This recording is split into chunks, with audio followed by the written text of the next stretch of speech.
ओम ब्रीं बृहस्पतये नमः। प्रथम गिरा गणपति सुमिरी, गौरीपति अभिराम। पवन तनय रघुवंश मणि, मनमोहन घनश्याम।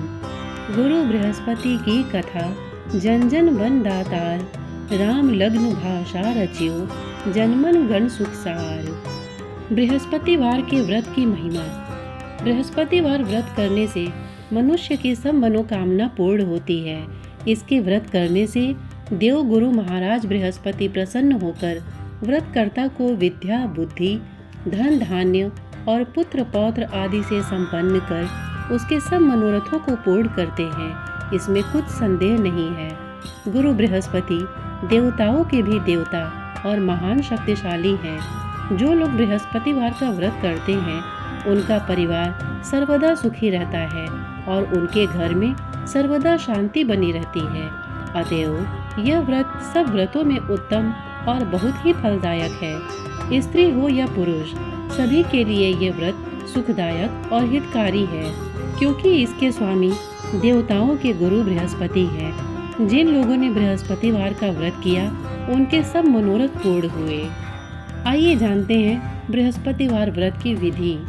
जो स्त्री पुरुष बृहस्पतिवार का व्रत करे उन्हें बृहस्पतिवार के दिन सिर नहीं धोना चाहिए, अर्थात सिर में मिट्टी तथा साबुन आदि का न लगाना और न सिर मलना चाहिए।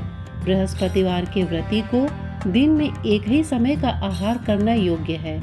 व्रत करने वाले को विष्णु भगवान की पूजा करनी चाहिए तथा जहाँ कहीं भी बृहस्पति जी की मूर्ति स्थापित हो वहाँ जाकर उनकी मूर्ति का पूजन करे, और जहाँ न हो वहाँ इनके नियमानुसार तो सर्वत्र पूजा करने योग्य है।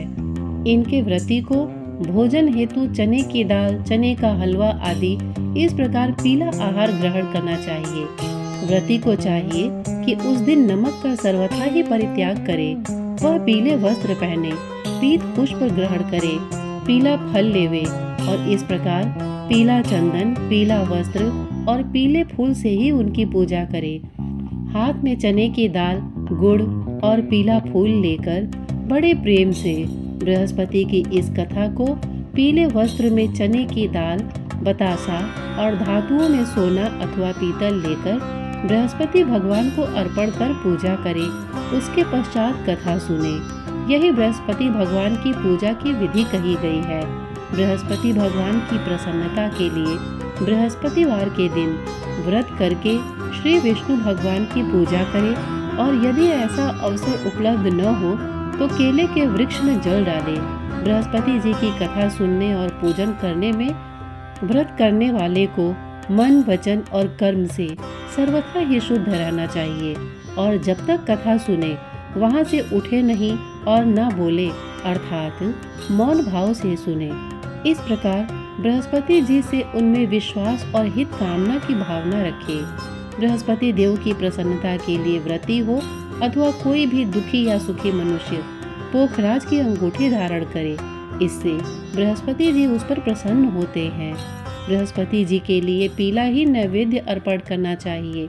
बृहस्पति व्रत रखकर स्नान आदि से निवृत्त हो इस कथा को सुने तथा सब पीली वस्तुओं से मूर्ति के न होने पर केले की पूजा करें। इस प्रकार बृहस्पति जी को पीला पेड़ा, गुड़, चने की दाल, पीला वस्त्र तथा पीला नैवेद्य अर्पण कर अपनी भलाई के लिए बृहस्पति का दर्शन कर उनसे प्रार्थना करें। लोगों में वही पीला प्रसाद वितरण करें। इसमें श्रद्धा भक्ति सहित जिसकी जितनी शक्ति हो उसके समान ही पूजन करें, तो इससे बृहस्पति भगवान प्रसन्न होते हैं। बृहस्पतिवार व्रत कथा की पहली कहानी। पूर्व काल में एक बड़ा प्रतापी राजा राज्य करता था, जो बड़ा ही दानी और ब्राह्मण, गुरु, देवता तथा पितरों की पूजा करने वाला था। उसकी साधुता, धार्मिकता समस्त देश में प्रसिद्ध हो गई थी। उसके द्वार से कोई याचक निराश होकर नहीं जाता था और वह नित्य देव मंदिरों में दर्शन करने जाता। प्रत्येक गुरुवार को वह बृहस्पति भगवान का व्रत रखकर पीले वस्त्र, पीले फल फूल और नैवेद्य आदि से उनकी पूजा करता हुआ दीन दुखियों की सहायता में सर्वदा तल्लीन रहा करता था। परंतु वह जितना ही धार्मिक था, उसकी रानी उतनी ही अधार्मिक और बुद्धिहीना थी। उसे अपने राजा की यह बातें और धार्मिक दान पुण्य करना अच्छा नहीं लगता था। वह दिन रात अपने ऐश आराम में लगी रहती और मनमाने सब कार्य किया करती थी। दान पुण्य और देव दर्शन तथा दीन दुखियों की सहायता में उसका मन कदापि न लगता तथा वह बड़ी ही कृपण थी। वह धर्म कार्य से राजा को मना करती और कहती कि आप यह सब क्यों करते हैं, किंतु वह धार्मिक राजा नियम पूर्वक अपने सब कार्य किया करता था। इसका यह नतीजा था कि राजा की धर्मशीलता से उस रानी का भी कोई अनिष्ट नहीं होता था और सारी प्रजा सुख से अपने अपने घरों में निवास करती थी। एक दिन राजा जब वन में शिकार को चला गया और रानी अपने दासियों सहित घर पर निवास करती थी, तब संयोगवश उसी दिन वहां एक साधु का वेश धारण किए हुए बृहस्पति जी राजा के द्वार पर भिक्षा मांगने को आ पहुँचे। उन्होंने राजद्वार पर आकर राजा की जय मनाई और भिक्षा की याचना की। राजा तो घर पर था नहीं। रानी ने कहा, हे साधु जाइए, इस समय राजा यहाँ नहीं है जो भिक्षा और दान देते हैं, बिना उनके कौन देगा। साधु महाराज ने कहा, रानी जी आप तो विद्यमान ही हैं, मुझ भिक्षुक को कुछ भिक्षा देने में आप भी समर्थ हैं। रानी ने कहा, महाराज मैं इस तरह के झंझटों में नहीं पड़ना चाहती। इस दान पुण्य से तो मैं बहुत घबरा गई हूँ। व्यर्थ एक पवारा खड़ा रहता है, फिर मुझे गृह के कामों से ही अवकाश नहीं मिलता। यह सब काम राजा साहब ही करते हैं, उन्हीं के लिए योग्य है। परंतु मैं समझती हूँ कि इस धनी रहने से तो निर्धन रहना ही अच्छा है, क्योंकि यह सब बहुत सा बखेड़ा तो नहीं करना होगा। क्या आप कोई ऐसा उपाय जानते हैं जिससे यह धन न रहे और मुझे शांति और चैन मिले? यदि आप जानते हो तो बतलावे। बृहस्पति भगवान ही तो वहाँ साधु बनकर आए थे। उन्होंने कहा, यह तुम क्या कह रही हो? भला संसार में ऐसा भी कोई होगा जिसे संतति और धन न प्यारा हो? भला इससे भी कोई दुखी होता है? हे देवी, इन दो बातों की तो सभी को चाह रहती है, चाहे कोई धर्मात्मा हो या अधर्मी, सभी धन की इच्छा करते हैं। इस धन की महिमा को तो मैं क्या कहूँ। ऋषि, धर्मात्मा और अधार्मिक सभी को धन की सब प्रकार से आवश्यकता पड़ती है। यदि तुमको भगवान ने धन अधिक दिया है तो उसका सदुपयोग करो। महात्मा कबीर ने कहा है, भूखे को भोजन, नंगे को चीर और प्यासे को नीर, इतना बांटे सत्य कबीर। तुम्हारे पास धन है तो भूखे मनुष्यों को भोजन कराओ, पौसरे बैठाओ, जिनके वस्त्र न हो उन्हें वस्त्र दो। इस प्रकार अन्न, वस्त्र और जल का दान करो। धर्मशाला बनवाओ, ताल तलैया, कुआं और बाग बगीचे बनवाओ। आम, आंवला आदि के वृक्षों को लगवाओ और यज्ञ करो। साधु ब्राह्मणों को भोजन खिलाओ। जिनके पास धन नहीं हो उनकी सहायता करो। उनकी कुंवारी कन्याओं का विवाह कराओ। इस प्रकार कितने ही यहाँ दया आदि धर्म के कार्य हैं जिन्हें तुम कर सकती हो। यह क्या कहना है कि सब धन नष्ट हो जावे और मैं चैन की सांस लूं। मैं तो सर्वप्रथम आपको यही कहूँगा कि आप इस प्रकार के कर्मों से अपने कुल और नाम को उज्जवल कर लो, इस मनुष्य जन्म को सार्थक कर लो। मनुष्य के अच्छे कर्म ही उसके लोक परलोक में सहायक होते हैं और अंत में जब शरीर त्याग करता है तब स्वर्ग को जाता है। वहाँ उसे नाना प्रकार के सुखों की प्राप्ति होती है। परंतु साधु महात्मा की इस बात का उस रानी पर कोई प्रभाव न पड़ा। उसने कहा, नहीं महाराज, मुझे इतना धन नहीं चाहिए जिसे मैं इतना यत्न करके उठाऊं और रखूं तथा उसे फिर दान दे डालूं, अथवा आपने जो कहा इतना पाखंड करो। मुझे तो यूं ही समय नहीं मिलता और सारा समय इसी में नष्ट हो जाता है।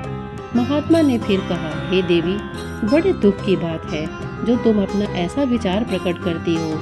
अच्छा, यदि तुम्हारी यही इच्छा है तो सुनो। अब मैं तुम्हें जैसी युक्ति बतलाता हूँ वैसा ही करो, इससे तुम्हारी यह इच्छा पूर्ण हो जाएगी।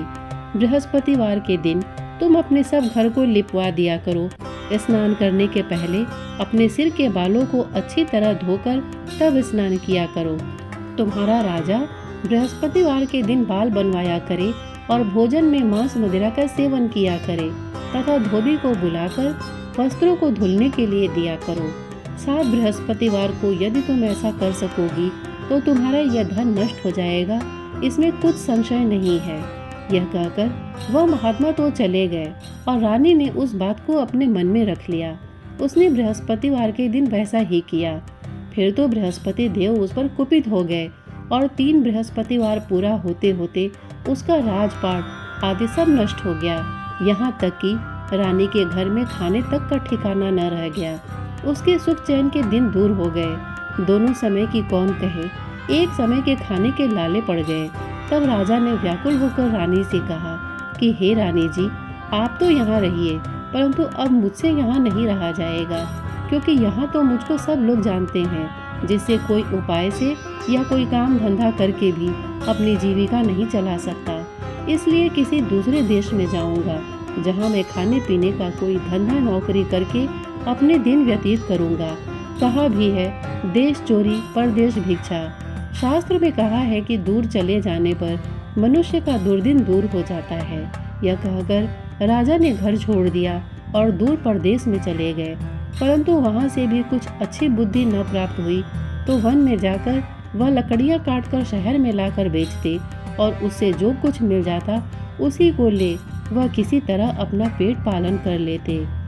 इधर रानी भी अपने घर पड़े पड़े उपवास करती, कपड़े लत्ते से फटे हाल पड़ी रहती। किसी दिन इधर उधर से कुछ पा जाती तो खा लेती, और नहीं तो केवल पानी पीकर सो रहती और मारे भूख के करवट बदल बदल कर रात काट लेती। इस प्रकार उसकी यह दशा हो गई कि कई दिन तक उसे खाने को कुछ नहीं मिला और मारे भूख के दम घुटने लगा। तब उसने अपनी एक दासी को बुलाकर कहा, तुम हमारी पुरानी दासी हो, इस समय तुम हमारी इतनी सहायता करो कि हमारी बहन के यहाँ जाकर उससे हमारा दुख कहकर हमारे लिए सहायता में कुछ अन्न मांग लाओ।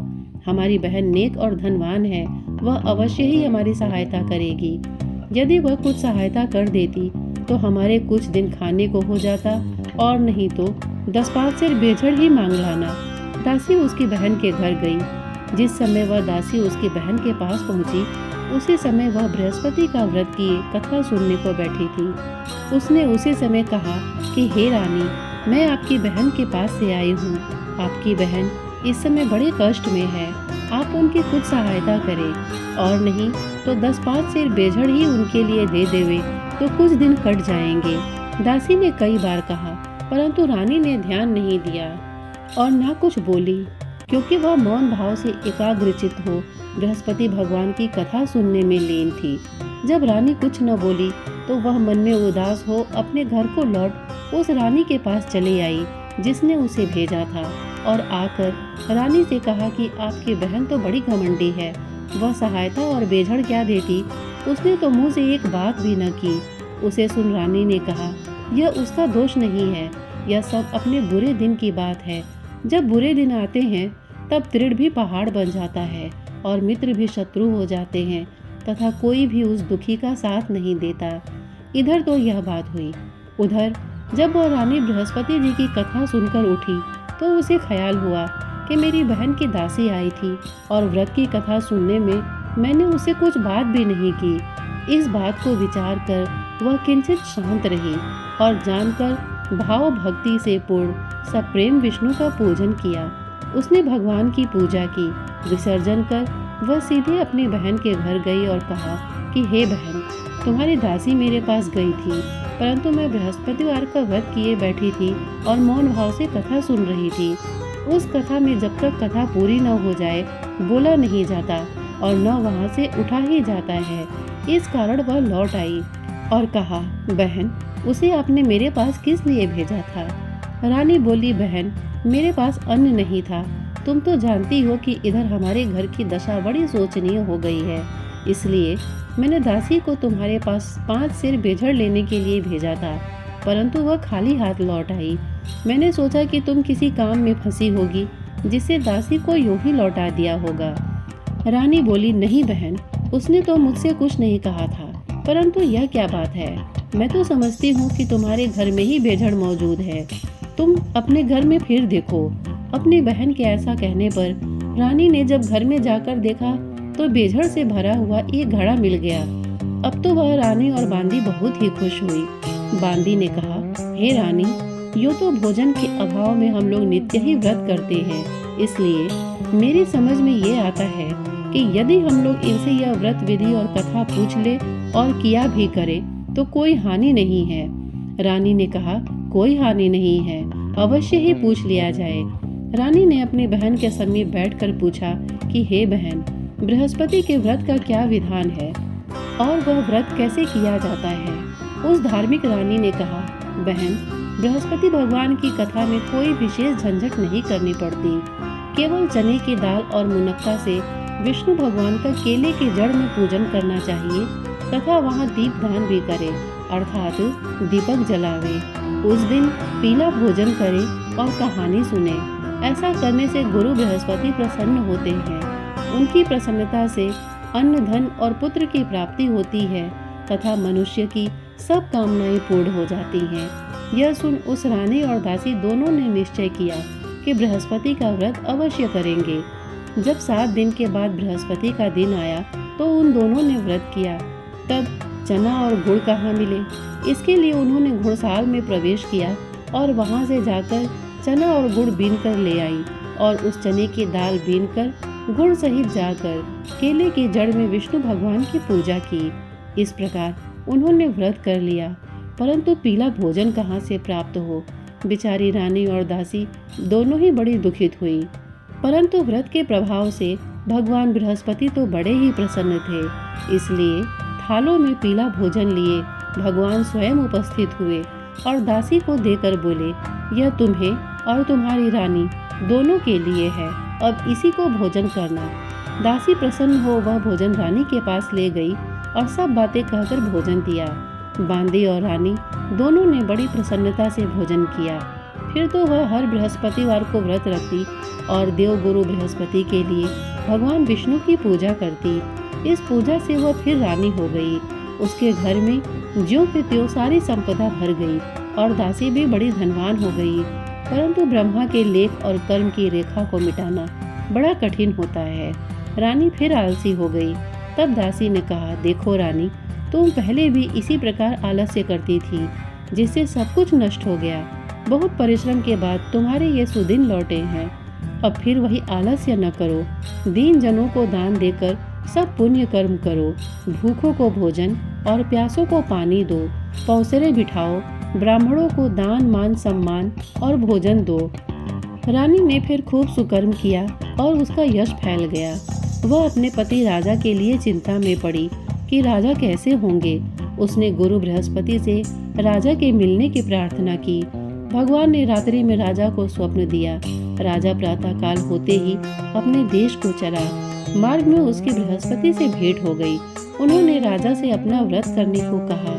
व्रत में चने की दाल, गुड़ और केले के वृक्ष में भगवान विष्णु की पूजा करने को कहा। राजा ने कहा, मैं तो लकड़हारे का काम करता हूँ, इतना पैसा कहाँ पाऊंगा जो यह सब विधि विधान से करूंगा। साधु के वेश में आए बृहस्पति ने कहा, अगले बृहस्पतिवार को व्रत करके तुम देखो तो सही, तुमको रोज से दुगुना धन मिलेगा। एक और कहानी। पूर्व काल में एक बड़ा ही गरीब ब्राह्मण था। उसको कोई संतान न थी, कारण कि उसकी स्त्री बड़ी मलिन स्वभाव की थी।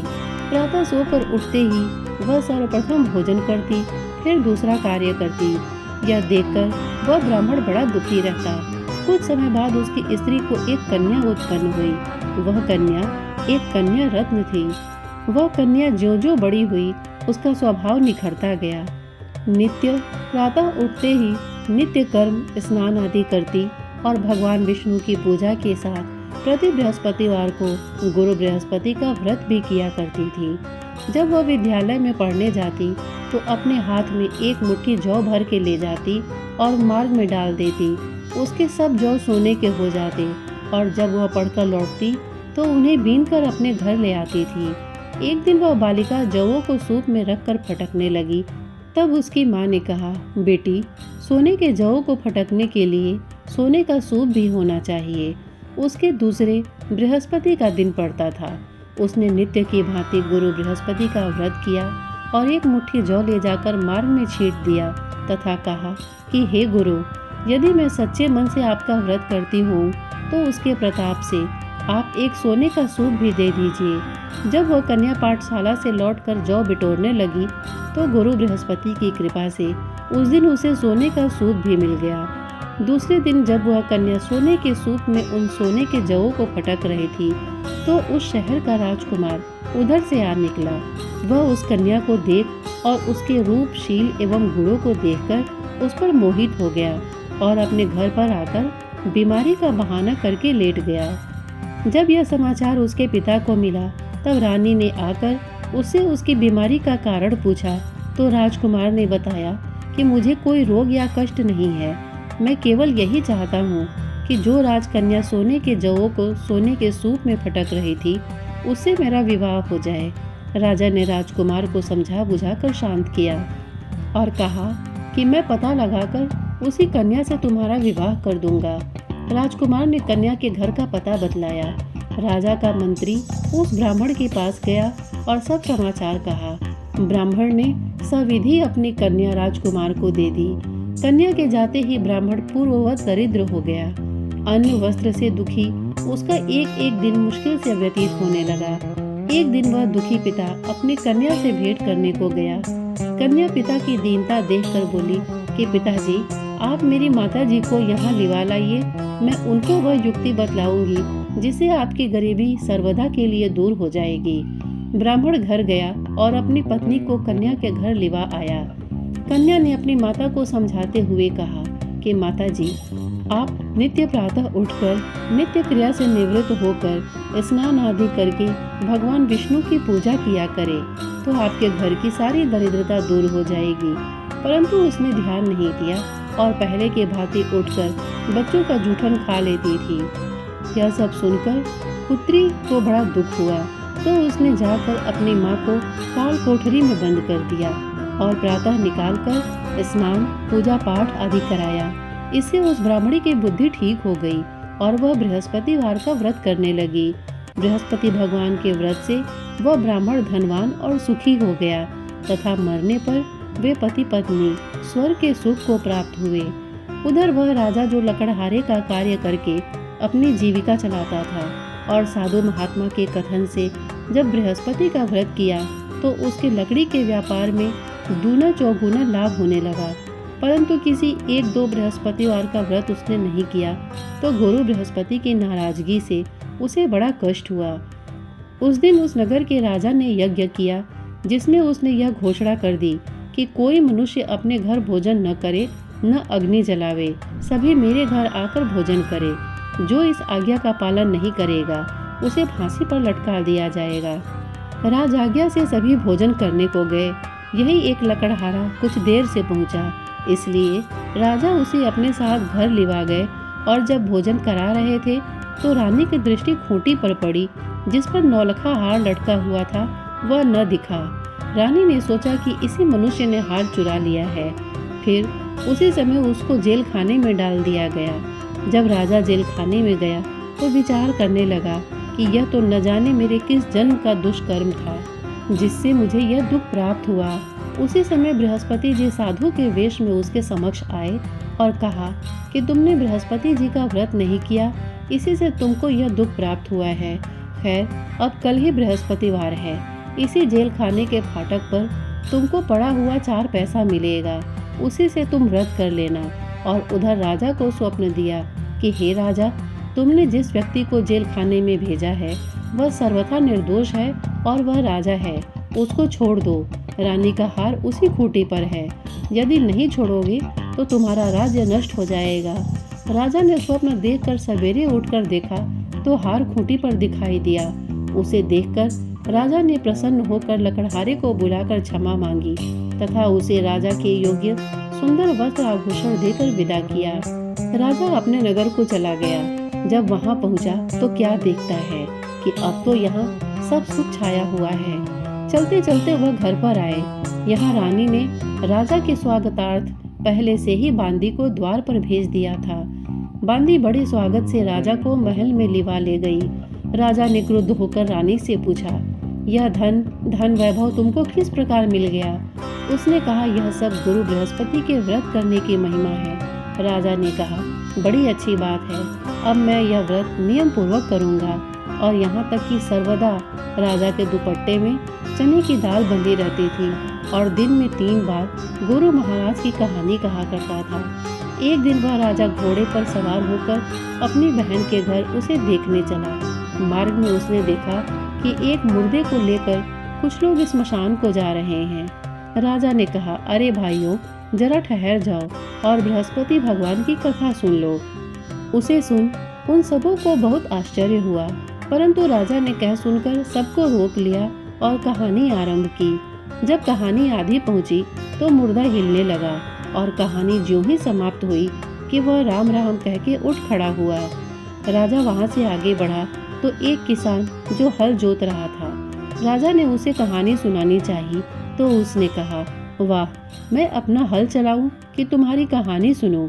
राजा ज्यों ही आगे बढ़ा कि उसके हल के बैलों में से एक बैल पछाड़ खाकर गिर पड़ा और उसके पेट में भयंकर दर्द होने लगा। उसी समय उसकी माँ उसके जलपान के लिए जो रोटी और पानी लेकर आई तो उसके पेट में दर्द होता पाया और जब पूछा तो बेटे ने सब बात कह सुनाई। बुढ़िया ने दौड़कर उस घोड़सवार राजा को बुलाया और कहा कि मैं आपकी कहानी सुनूंगी, मुझे सुनाओ। राजा बुढ़िया के खेत पर कहानी सुनाने को लौट आया और जो ही कहानी कहने लगा कि उस किसान का बैल उठ खड़ा हुआ तथा किसान के पेट का दर्द भी बंद हो गया। राजा अपने बहन के घर आया। बहन ने उनका बड़ा स्वागत किया। समाचारों के आदान प्रदान तथा परस्पर वार्तालाप करते हुए सुख से सोकर सबने रात्रि व्यतीत की। दूसरे दिन सवेरा होने पर राजा उठा तथा अन्य सभी लोग उठकर अपने अपने कामकाज में लगे। तब राजा, जो गुरु बृहस्पति का बड़ा ही भक्त था, उसने अपनी बहन से कहा कि हे बहन, बृहस्पति की कथा किसी ऐसे मनुष्य को सुनाना चाहता हूँ जिसने भोजन न किया हो। बहन ने कहा, भैया, यहाँ बहुत तड़के ही सब लोग भोजन कर लेते हैं, फिर भी मैं तलाश करती हूँ। उसने देखा कि पड़ोस में जो कुम्हार रहता है उसका बेटा बहुत बीमार था, जिससे 3 दिन से उसके घर वालों ने मारे दुख के भोजन नहीं किया था। रानी ने कुम्हार से कहा कि तुम मेरे भाई से गुरु बृहस्पति की कहानी सुन लो, क्योंकि तुम लोगों ने अभी तक भोजन जलपान कुछ भी नहीं किया है। कुम्हार ने कहा, ठीक है। राजा से कहानी सुनने को आया।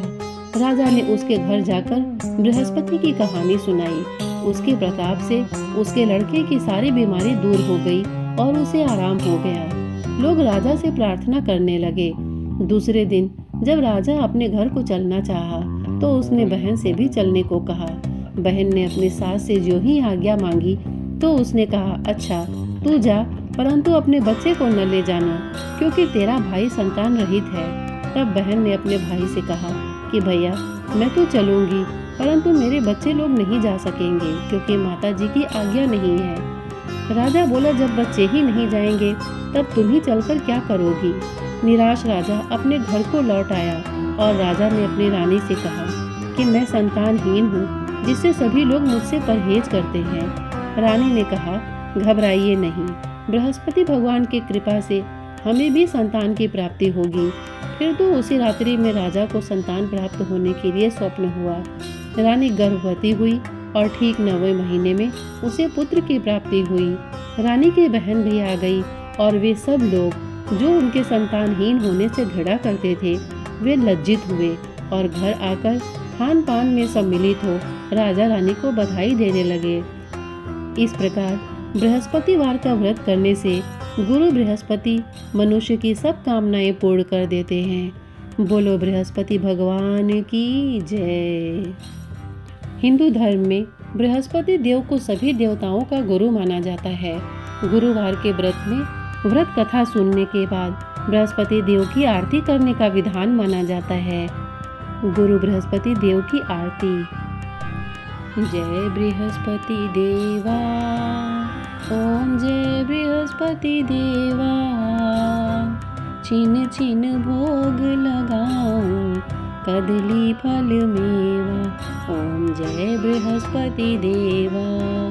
तुम पूर्ण परमात्मा, तुम अंतर्यामी, जगत पिता जगदीश्वर, तुम सबके स्वामी। ओम जय बृहस्पति देवा। चरणामृत निज निर्मल, सब पातक हरता, सकल मनोरथ दायक, कृपा करो भरता। ओम जय बृहस्पति देवा। तन मन धन अर्पण कर, जो जन शरण पड़े, प्रभु प्रकट तब होकर आकर द्वार खड़े। ओम जय बृहस्पति देवा, दीन दयाल दयानिधि, भक्तन हितकारी, पाप दोष सब हरता, भव बंधन हारी। ओम जय बृहस्पति देवा, सकल मनोरथ दायक, सब संशय हारी, विषय विकार मिटाओ, संतन सुखकारी। ओम जय बृहस्पति देवा, जो कोई आरती तेरी प्रेम सहित गावे, जेठानंद आनंद कर सो निश्चय पावे। ओम जय बृहस्पति देवा, जय बृहस्पति देवा, ओम जय बृहस्पति देवा। छिन छिन भोग लगाओ, कदली फल मेवा। ओम जय बृहस्पति देवा। सब बोलो विष्णु भगवान की जय, बोलो बृहस्पति देव भगवान की जय। श्रोतागण, इतने धैर्य से इसे सुनने के लिए आपने अपना बहुमूल्य समय दिया, इसके लिए आपका बहुत बहुत धन्यवाद। नमस्कार।